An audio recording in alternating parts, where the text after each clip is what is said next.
Depuis l'apparition de l'épidémie coronavirus, l'on assiste à une flambée incroyable des prix des articles, même ceux de première nécessité. Ne comprenant pas trop ce qu'il se passait, j'ai entrepris des recherches afin de comprendre ce qui avait occasionné une telle cherté de vie. Dans cette vidéo, je vais m'essayer à l'économie. Je vais tenter d'expliquer l'inflation, ce qu'il engendre. Je vais également expliquer le fonctionnement du système monétaire. Je vais beaucoup m'inspirer du livre Faux du célèbre auteur américain Robert Kiyosaki, dans lequel il parle de fausses monnaies, faux professeurs et faux actifs. Je vais donc beaucoup m'inspirer de l'économie américaine puisque l'auteur étant américain. Entre 1960 et 2021, l'économie américaine a connu une inflation de 3,8% par an, ce qui représente en somme une hausse des prix sur cette période de 829,57%. Un article qui coûtait $100 en 1960 était donc facturé à $929,57 début 2022. En cette année 2022 seulement, l'inflation dépasse d'ores et déjà les 8%, d'après les derniers chiffres de la Fed bien sûr, et continue au point que l'on redoute une récession. Que s'est-il donc passé? Robert Kiyosaki déclare qu'en 1971, il était au Vietnam en tant que pilote d'un porte-avions pour la marine américaine. Les États-Unis menaient une guerre pour leur intérêt économique dans cette région du monde. Le 16 août de cette année, il a reçu une lettre de son père riche. Le président Nixon a mis fin à la convertibilité du dollar en or. Attention, le monde est sur le point de changer. En effet, le 15 août 1971, le président des États-Unis d'alors, M. Richard Nixon, annonçait à la télévision nationale qu'il mettait temporairement fin à la convertibilité du dollar américain en or. Sauf que temporaire peut devenir définitif.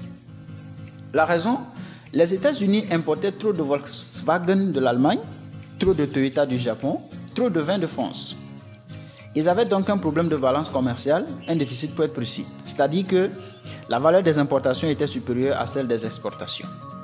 Le problème, c'est que les pays comme la France, l'Italie ou la Suisse ne voulaient pas être payés en dollars américains. Ils voulaient de l'or. Le dollar américain ne leur inspirait plus trop confiance.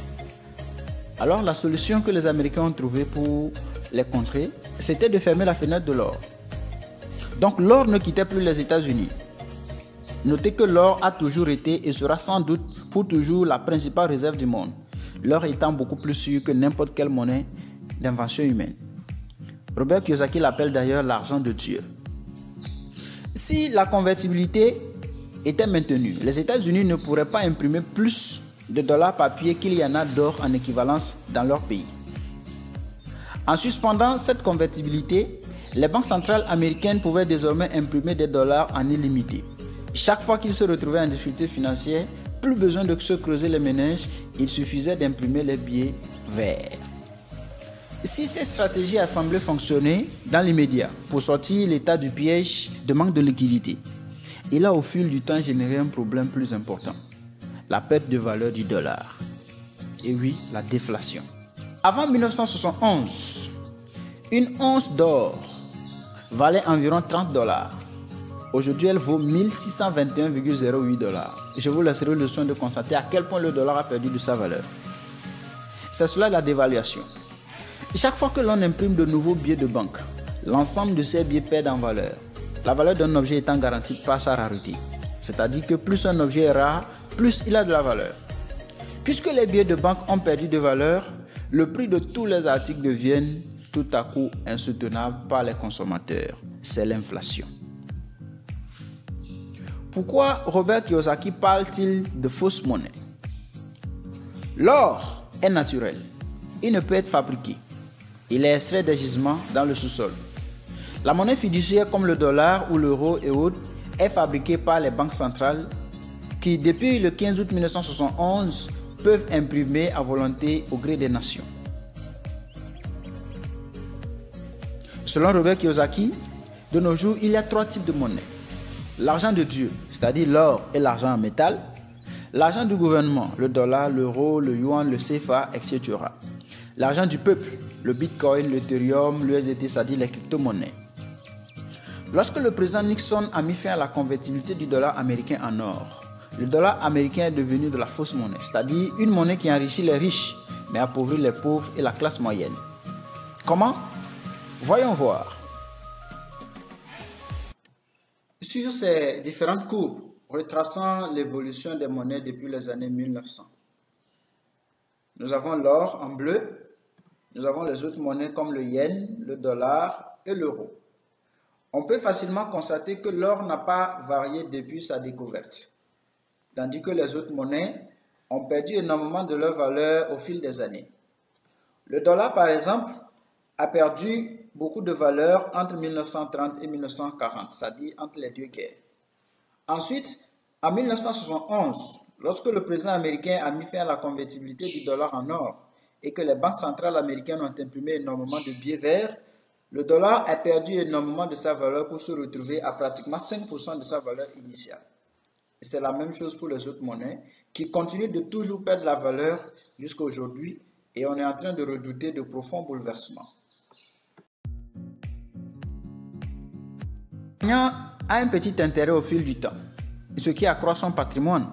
Sauf que l'élite, en imprimant davantage de la fausse monnaie, diminue la valeur de cette monnaie. Conséquence, l'épargnant croit s'enrichir en détenant plus de papier-monnaie. 10 000 $ en 1960 représente une valeur bien plus importante que 100 000 $ aujourd'hui, le dollar ayant perdu plus de 10 fois sa valeur. Je vous explique. En 1960, avec 10 000 $, vous auriez pu acheter plus de 300 onces d'or. Avec cette même somme aujourd'hui, vous avez à peine 6 onces d'or. Vous voyez la différence. En fait, avec 100 000 $ aujourd'hui, vous auriez une soixantaine d'onces d'or, comparé à 300 pour 10 000 $ en 1960. Par contre, l'élite se sert de l'argent des épargnants pour créer de faux actifs et s'en mettre plein les poches, grâce au système de réserve fractionnées que je vous explique. Donc la deuxième raison, c'est le système des réserves fractionnées. L'élite prête de l'argent qu'elle n'a pas et encaisse les intérêts. La majeure partie du système bancaire mondial repose sur le système des réserves fractionnées. Le concept de banque à couverture fractionnée existe depuis des milliers d'années. Pour bien comprendre, retournons à une époque où l'or était encore utilisé comme monnaie courante. Il y a 1000 ans, vous êtes le propriétaire d'un commerce. Vous avez 10 pièces d'or. Vous voulez acheter des marchandises et il vous faut pour cela voyager et parcourir plus de 1500 km sur des routes pas très sûres où vous pourriez rencontrer des brigands. Vous vous rendez chez le banquier de votre localité. Il accepte de conserver vos 10 pièces d'or dans son coffre-fort.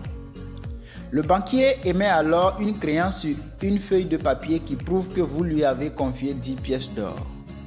Ensuite, vous entreprenez votre voyage sur ces routes pas très sûres avec en poche une simple feuille. Vos pièces d'or sont en sécurité, bien sûr, à la banque. Vous achetez des marchandises pour votre commerce, donnez votre feuille de papier au vendeur et vous rentrez à la maison. Le vendeur se rend à sa banque et réclame son dû sous forme d'or. Après un certain temps, autant vous que la personne qui vous a vendu des marchandises réalisez que le papier est beaucoup plus pratique que les pièces d'or. Vous laissez tous deux votre or à votre banquier et utilisez les certificats de dépôt émis par la banque en guise de papier-monnaie. C'est la naissance du papier-monnaie. Un individu ayant besoin d'argent se rend chez votre banquier et lui demande un prêt. Le banquier lui prête 9 de vos 10 pièces d'or. Le 10e qu'il conserve dans son coffre représente la réserve fractionnée. Dans cet exemple, la réserve fractionnée est une pièce d'or, soit 10% de ce que vous lui avez confié. C'est ici que cela devient excitant. L'individu qui emprunte 9 de vos 10 pièces d'or se rend ensuite à sa banque et les y dépose. Son banquier prête ensuite les 8,1 $ des 9 pièces d'or à notre emprunteur qui fait ensuite la même chose auprès de sa banque. Dans cet exemple simple, les 10 pièces d'or originales sont devenues 27,1 pièces d'or grâce à la magie du système des réserves fractionnées. Les 27,1 pièces deviendront bientôt 2710 pièces au plus, toujours grâce à la magie de ce système. Et tout va très bien, tant et aussi longtemps que personne ne veut récupérer son or en métal. Tel est le fonctionnement du système bancaire moderne. Et c'est par le biais du système des réserves fractionnées que d'énormes quantités de fausses monnaies sont imprimées. Si la magie ne s'opérait plus, il se produirait une ruée vers les banques et le spectacle serait terminé. Une grosse panique s'installerait et les épargnants feraient la queue aux portes de leur banque demandant leur argent. Mais le problème, c'est que la banque n'a pas cet argent. Elle se doit donc d'imprimer plusieurs certificats de dépôt, c'est-à-dire le papier-monnaie. L'élite a créé une économie basée sur des transactions qui déplaçaient des actifs au lieu d'en créer de nouveaux. Elle a conçu des instruments financiers sophistiqués et risqués qui dégageaient des profits immédiats, mais séparaient les preneurs de risques de ceux qui en subiraient les conséquences.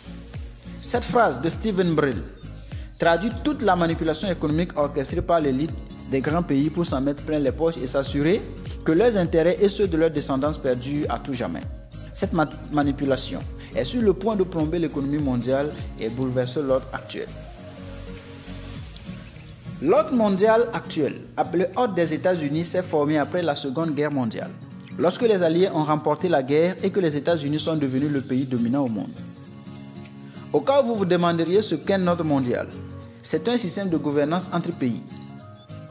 Si les ordres internes, généralement garantis par la Constitution, régissent le fonctionnement à l'intérieur des pays, l'ordre mondial, quant à lui, régit les accords internationaux entre les pays et est généralement énoncé dans les traités. En 1944, le nouveau système monétaire mondial a été défini dans les accords de Bretton Woods, établissant le dollar américain comme monnaie de réserve de l'économie mondiale. Une monnaie de réserve dicte de façon générale le cours des autres devises en bourse. En d'autres termes, les autres devises suivent à peu près le rythme de fluctuation du dollar. Inutile de vous dire que détenir le dollar offre donc plus de garanties et de possibilités que détenir n'importe quelle autre devise dans le monde. Tout le monde a donc voulu avoir des dollars dans son portefeuille. Les États-Unis en ont donc profité pour devenir la première puissance économique mondiale. Ce n'est pourtant pas le premier ordre que le monde ait jamais connu, et ce ne sera sans doute pas le dernier.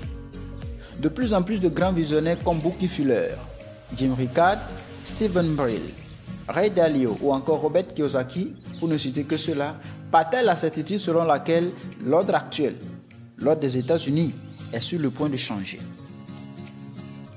Au cours des 500 dernières années, l'ordre économique mondial a connu plusieurs cycles et donc plusieurs monnaies de réserve. Tout comme les êtres vivants, les ordres naissent, se développent et déclinent. Les ordres s'établissent souvent à la suite de grands bouleversements mondiaux comme par exemple une guerre ou une crise. Un pays devient alors plus puissant que les autres et installe sa domination. Comme personne ne conteste cette domination, l'ordre s'établit et s'ensuit une période de stabilité et de paix généralement. L'économie prospère à nouveau et de plus en plus, la monnaie de ce pays est adoptée dans les échanges commerciaux à l'échelle du monde. De plus en plus de personnes et de sociétés souhaitent épargner en cette devise. C'est la phase de croissance. De l'intérieur, vu que le pays est stable et prospère, les travailleurs commencent à exiger d'énormes salaires puis fournissent de moins en moins d'efforts. La population s'autorise même beaucoup de liberté. Le pays accumule donc progressivement de la dette. À court d'argent et pour satisfaire la demande sans cesse croissante de sa monnaie, il en imprime de nouveaux billets, d'abord progressivement, puis ensuite massivement. Pendant ce temps, l'écart entre les riches et les pauvres se creuse davantage. Les riches s'enrichissent davantage, profitant des largesses du gouvernement, et les pauvres sont de plus en plus ignorés au bas de l'échelle. Les riches envoient leurs enfants dans les prestigieuses écoles pour être mieux instruits que les autres enfants. Puis naissent progressivement des protestations et des révoltes. C'est la phase d'amorçage du déclin. Finalement, la bulle s'éclate et tout s'effondre par nécessité volontaire au nom de redistribuer les richesses entre les différentes couches sociales. Cela peut se produire de manière pacifique ou le plus souvent par des conflits à l'intérieur du pays. Le pays se trouve alors préoccupé par l'extérieur. Pendant qu'il se débat avec ses conflits internes, d'autres pays à l'extérieur galopent jusqu'à devenir au moins aussi puissants que lui. C'est alors que des conflits de pouvoir commencent à naître entre pays. Et ça, c'est la phase du déclin. La guerre, qu'elle soit interne ou externe comme on la connaît, fait apparaître de nouveaux gagnants et de nouveaux perdants. Les gagnants se réunissent alors pour établir un nouvel ordre mondial et le cycle recommence. Suis-je en train de prédire une guerre? Absolument pas. Je dis simplement qu'il y a du changement dans l'air. Les États-Unis peuvent très bien redresser la pente et demeurer en pole position encore pendant longtemps, ou se faire dévancer en douce par un autre pays. Tous les scénarios sont possibles. Ce cycle s'est répété d'ailleurs à plusieurs reprises au cours de l'histoire de l'humanité. À une époque lointaine par exemple, Rome était le centre du monde avec de grands concurrents, des architectes et des inventeurs. La Grèce était le centre du monde à une époque révolue depuis bien longtemps maintenant. Il y a moins de 500 ans, c'était au tour des Néerlandais d'être les leaders du monde. À cette époque, ils détenaient un quart de toutes les plus grandes inventions du monde, dont les navires qui faisaient le tour du monde pour ramasser de grandes richesses et le capitalisme sous sa forme actuelle pour financer ses voyages. Ils ont aussi créé la première société cotée en bourse. Le florin, la monnaie néerlandaise, était donc la réserve mondiale et Amsterdam, le centre de tous les importants échanges économiques mondiaux. La Grande-Bretagne a mis fin à la domination néerlandaise pour s'ériger une économie florissante, notamment grâce à la Compagnie des Indes orientales.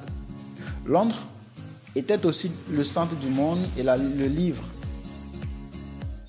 pour laisser place aux Américains, beaucoup moins impactés par ces conflits. New York l'est donc maintenant avec son complexe militaro-industriel et le dollar est la réserve mondiale actuelle. Aujourd'hui, la Chine développe rapidement ses centres financiers, sans doute pour supplier la domination occidentale incarnée par l'oncle Sam. Naturellement, la monnaie chinoise sera de plus en plus utilisée comme monnaie de réserve. Pendant la crise du Covid-19, les gouvernements du monde entier ont dû déployer de gros moyens pour faire face à la crise. Sauf que cet argent qu'ils ont dépensé, ils ne l'avaient pas. Résultat, ils ont imprimé massivement de nouveaux billets, dévaluant ainsi la monnaie et occasionnant une inflation que nous vivons aujourd'hui. Malgré tout, ce n'est pas encore suffisant et les banques centrales pensent en imprimer encore. Vers quoi allons-nous? Vers un nouvel ordre mondial, semble-t-il. Et cette vidéo, comme je l'ai dit en introduction, est inspirée du livre intitulé Faux. Fausse monnaie, faux professeurs et faux actifs du célèbre auteur Robert Kiyosaki et d'une vidéo d'une chaîne YouTube dénommée Un peu mieux. Je vous mettrai le lien de la chaîne en description. Si vous avez aimé mon contenu, abonnez-vous à la chaîne pour ne pas manquer les prochaines publications et soutenir ainsi l'évolution de la chaîne. Merci, au revoir.